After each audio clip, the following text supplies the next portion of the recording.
کرتی ہے؟ پھانسی دیتی ہے وہ گورنمنٹ، اور اس کی زبان سے ایک لفظ بھی نہیں نکلتا۔ اگر اس کے اندر غیرت ہوتی تو یہ کیا کرتا؟ اسی دن استعفیٰ دے دیتا۔ یہ کہتا کہ یار میری چھٹی ہے، یہ میری خواہش کے مطابق یا دین اسلام کے خلاف کام ہو گیا ہے، میں آج سے اس حکومت سے علیحدگی کیا کرتا ہوں؟ اختیار کرتا ہوں۔ پھر اسی طرح سے آگے معاملہ چلتا ہے۔ 2017 کے اندر جب ختم نبوت کے حلف نامے میں تبدیلی کی گئی، یعنی جو الیکشن کمیشن کا ایک بنایا ہوا عہد نامہ حلف نامے، وہاں پر ختم نبوت کا جو ایک لفظ تھا اس کو چینج کیا گیا، تو اس میں بھی جو ترمیم ہوئی، جو ووٹ کاسٹ کیا گیا، جو ووٹ ڈالا گیا، وہ ووٹ بھی مولانا فضل الرحمان کے لوگوں نے وہاں پر جا کر ڈالا۔ اس کے خلاف کون میدان میں ہے؟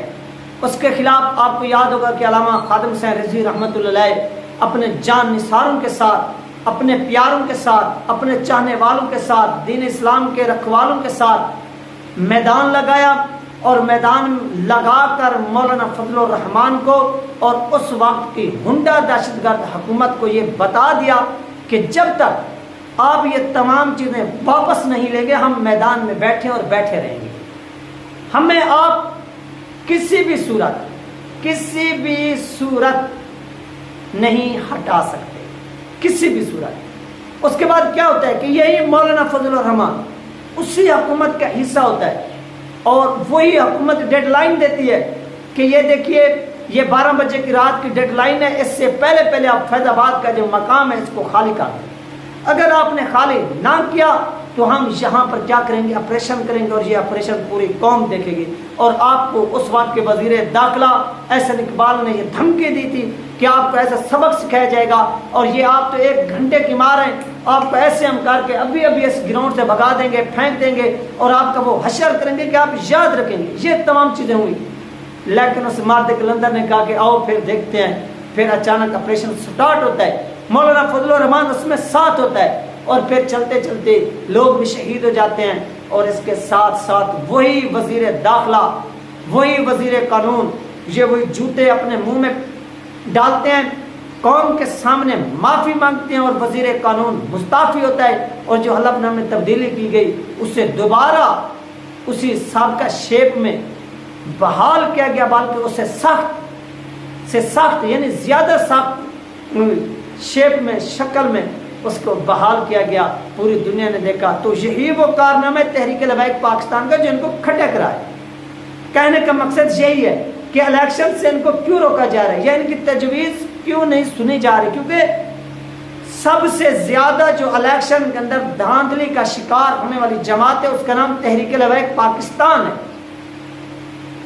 جب بندہ سب سے زیادہ بیمار ہوتا ہے، ڈاکٹر اسی سے پوچھنا ہے کہ یار آپ کو مرض کیا ہے، کہاں درد ہوتا ہے، تو اس پھر تکلیف کا وہ کیا علاج ڈھونڈتا ہے۔ اور اسی طرح علاج تو تحریک لبیک پاکستان کے پاس موجود ہے۔ جس طرح ان کے ساتھ دھاندلی ہوتی ہے، جس طرح سے ان کے ووٹ پر ایک بیماری پڑتی ہے، تو پھر تحریک لبیک پاکستان اس الیکشن کمیشن کو علاج بتانا چاہتی کہ یہ علاج ہے، اس علاج کے ذریعے آپ دھاندلی روک سکتے ہو۔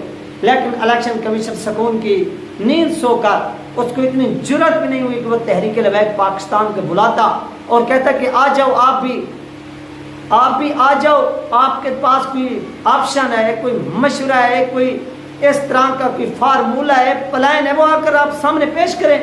ہو سکتا ہے اس سے مزید جو ہے نا وہ اصلاحات ہوئیں الیکشن میں، اور الیکشن مزید شفاف ہوں، اس میں دھاندلی کی گنجائش پیدا ہو، آپ کا جو اعتراض ہوگا وہ بھی ختم ہو جائے گا۔ لیکن ایسا نہیں کیا گیا، بالکل نہیں کیا گیا، اور تحریک لبیک پاکستان کو نظر انداز کیا گیا۔ اس کی ناظرین جتنی بھی مذمت کی جائے وہ کم ہے، اور انشاءاللہ تحریک لبیک پاکستان اس بار اپنا حق لے گی اور اپنا حق پورا لے گی، اور یہ پوری دنیا دیکھے گی جو تحریک لبیک پاکستان کے ووٹوں پر کیا کر رہے ہیں، ڈاکہ ڈال رہے ہیں۔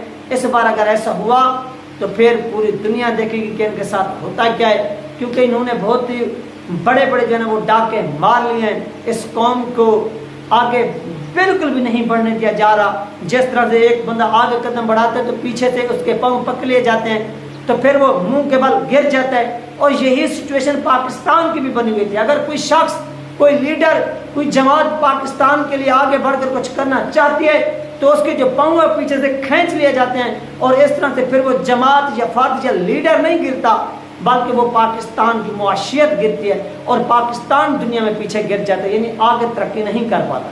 یہ وہ ساری سچویشن ہے جو اس وقت پاکستان کے اندر چل رہی ہے، جو آپ کے ساتھ ناظرین شیئر کی گئی ہے۔ انشاءاللہ ملتے ہیں نیکسٹ میں، اپنا خیال کیجیے گا، مجھے دعا میں یاد رکھیے گا۔ اللہ حافظ۔